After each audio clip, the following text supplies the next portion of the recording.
আসসালামু আলাইকুম। মুমতাহিনা ঋতু স্বাগত জানাচ্ছি এনটিভি সন্ধ্যার খবরে। ক্রাউন সিমেন্ট শিরোনাম দেখছিলেন, এবারে পুরো খবর। কোটা আন্দোলনকারীরা রাস্তা অবরোধ করাতে স্থবির হয়ে পড়ে ঢাকা সহ দেশের বিভিন্ন স্থানের গুরুত্বপূর্ণ সড়কগুলো। ঘণ্টার পর ঘণ্টা রাস্তায় বসে থাকতে হয় বিভিন্ন যানবাহনে থাকা যাত্রীদের।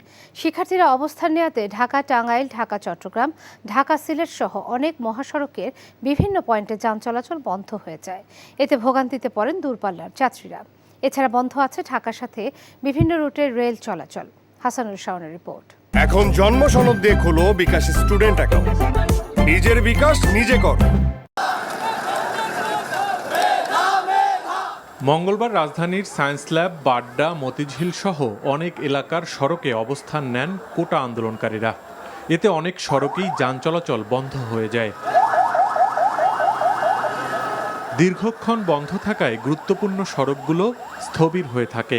ফলে অনেকটা বাধ্য হয়ে পায়ে হেঁটেও গন্তব্যে যাওয়ার চেষ্টা করেন অনেকে। রামপুরা থেকে আর কি হাইটে আসতে তোমাদের ভাই অনেক কষ্ট হচ্ছে ভাই। হায়দ্রাবাদের সামনে তাই হাঁটা দিয়েছি, এই যে হাঁটতে হাঁটতে আইছি তা এখনো কুলকে। আন্দোলনকারী শিক্ষার্থীদের সাথে বিশৃঙ্খলায় অচলাবস্থা তৈরি হয় মহাখালী ও আশপাশের এলাকায়ও। রিক্সা দিলাম কত রূপ, সিএনজি দিলাম, ওখান যাইতেছিলাম কোথেকে গাড়ি তুলব, মাথা ঠিক নেই দাদা, এই অবস্থা। যদিও ভোগান্তিতে আমরা, তারপর আমরা এটার পক্ষে। জাহাঙ্গীরনগর বিশ্ববিদ্যালয়ের শিক্ষার্থীদের অবরোধে যান চলাচল বন্ধ হয়ে যায় ঢাকা আরিচা মহাসড়কে। এছাড়া ঢাকা সিলেট, ঢাকা চট্টগ্রাম এবং ঢাকা টাঙ্গাইল মহাসড়কের অনেক স্থানে আন্দোলনকারীরা অবস্থান নিলে যানবাহন চলাচল বন্ধ থাকে। এতে এসব সড়কে সৃষ্ট দীর্ঘ যানজটে বিপাকে পড়েন দূরপাল্লার যাত্রীরা। গাড়িতে ফুল যাত্রী ছিল, সব হাইটে মনে করেন যার যার মতো শেষে চলে গেছে, আর আমরা তো যাইতে পারছি না। এখানে 4 ঘন্টা যাবত অপেক্ষা করতেছি, 4 ঘন্টা জামে। ঝালকাঠি থেকে আসছি, সেই সকাল 6টার সময় গাড়িতে উঠছি, এখনো আমি বসা। ঢাকা ময়মনসিংহ ও ঢাকা রাজশাহী রুটের রেল লাইন অবরোধ করে গাজীপুরের বিভিন্ন শিক্ষা প্রতিষ্ঠানের শিক্ষার্থীরা। এতে বেশ কিছু রুটের ট্রেন বিভিন্ন স্টেশনে আটকে থাকে। Hasanul Shaon, NTV news, Dhaka. এখন জন্ম সনদ দিয়ে খোলো বিকাশ স্টুডেন্ট অ্যাকাউন্ট। নিজের বিকাশ নিজে কর। আন্দোলনের নামে শিক্ষার্থীদের ভুল পথে নেবার জন্য যারা মদদ দিচ্ছেন তাদের কর্মকাণ্ড পর্যবেক্ষণ করা হচ্ছে বলে জানিয়েছেন স্বরাষ্ট্রমন্ত্রী আসাদুজ্জামান খান কামাল। মন্ত্রী বলেন, কারো ইন্ধনে ধ্বংসাত্মক কর্মকাণ্ড হলে কাউকে ছাড় দেওয়া হবে না। দুপুরে সচিবালয়ে সাংবাদিকদের প্রশ্নের জবাবে এসব কথা বলেন মন্ত্রী।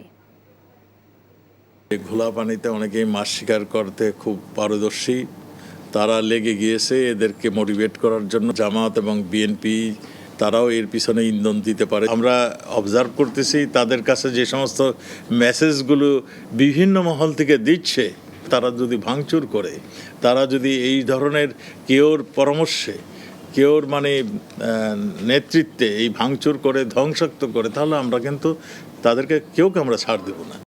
মালয়েশিয়া শ্রমিক পাঠানো কাণ্ডে ভিকটিমের জীবন ধ্বংসের জন্য কর্তৃপক্ষের নিষ্ক্রিয়তা এবং খামখেয়ালিপনাকে কেন অবৈধ ঘোষণা করা হবে না জানতে চেয়ে রুল জারি করেছে হাইকোর্ট। একই সাথে মালয়েশিয়া যেতে না পারা 17,777 শ্রমিকের টাকা সুদসহ কেন ফেরত দেওয়া হবে না সে বিষয়ে রুল জারি করেছে আদালত। বিচারপতি মুস্তাফা জামান ইসলাম ও বিচারপতি এস.এম. মাসুদ হোসাইন দোলনের হাইকোর্ট বেঞ্চ আজ এই আদেশ দেন। একই সঙ্গে কর্তৃপক্ষকে প্রতি 3 মাস পর পর ওই ঘটনায় আপডেট রিপোর্ট দাখিল করতে নির্দেশনা দেওয়া হয়েছে।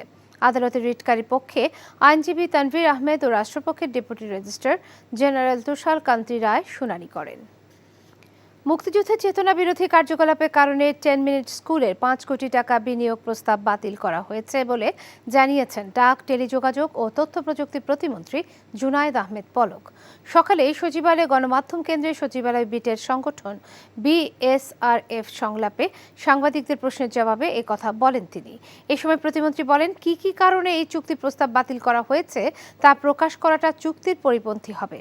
প্রতিমন্ত্রী বলেন, কল ড্রপ বন্ধ করা ও ডেটা প্যাকেজের মেয়াদের বিষয়ে মোবাইল অপারেটর কোম্পানিগুলোকে নতুন নির্দেশনা দেওয়া হবে।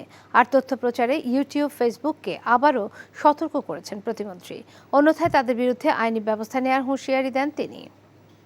মুশফিক মুমিনুলদের টেস্ট অভিজ্ঞতা কি পাকিস্তানের বিপক্ষে নিজেদের মূল শক্তি ভাবছেন বাংলাদেশ দলের অধিনায়ক নাজমুল হোসেন শান্ত।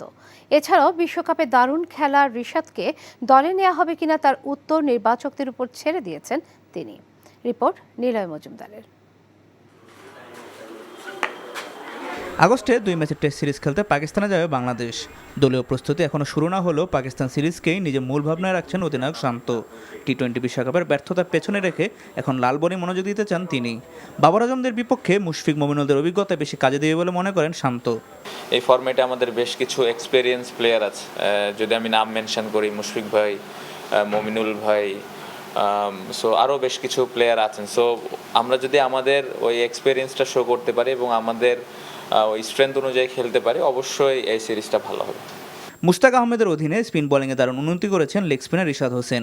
এই মুহূর্তে বিসিবির সঙ্গে তার চুক্তি না থাকলেও রিশাদের বোলিংয়ের সাফল্যের পিছনে মুশতাকের কৃতিত্ব দেখছেন অধিনায়ক।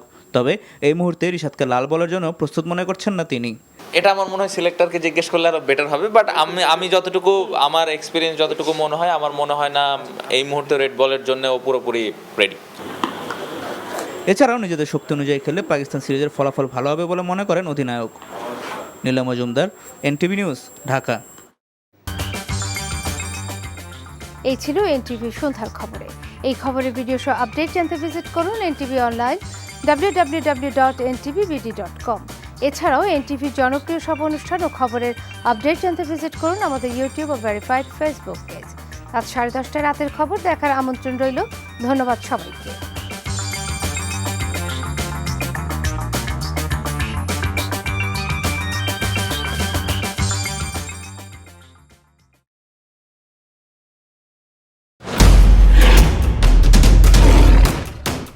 মাসুদ চেয়ারম্যান চাপলে কি হয় জানোস না? এমন মায়ের মারুম কুত্তার মতো খালি সাইড পারবি। তুই যদি আমার বউ আস, তুই হবি রাজরানী, আর আমার বউ টুনি বিবি তোর বান্দি। আমার সংসারটা কেন ভাঙতে সময় না? নিজের জামাই আটকা রাখতে পারেন না?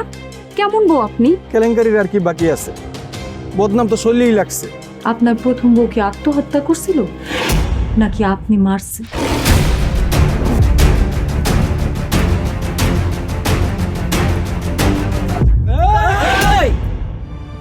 ময়না তো পালাইতে চায় না। ওরে পালাইতে হইবই।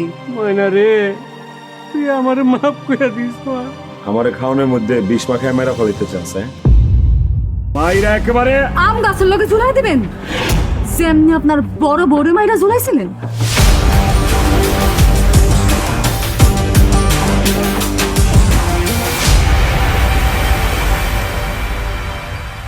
এখন জন্ম সনদ দিয়ে খোলো বিকাশ স্টুডেন্ট অ্যাকাউন্ট। নিজের বিকাশ নিজে কর।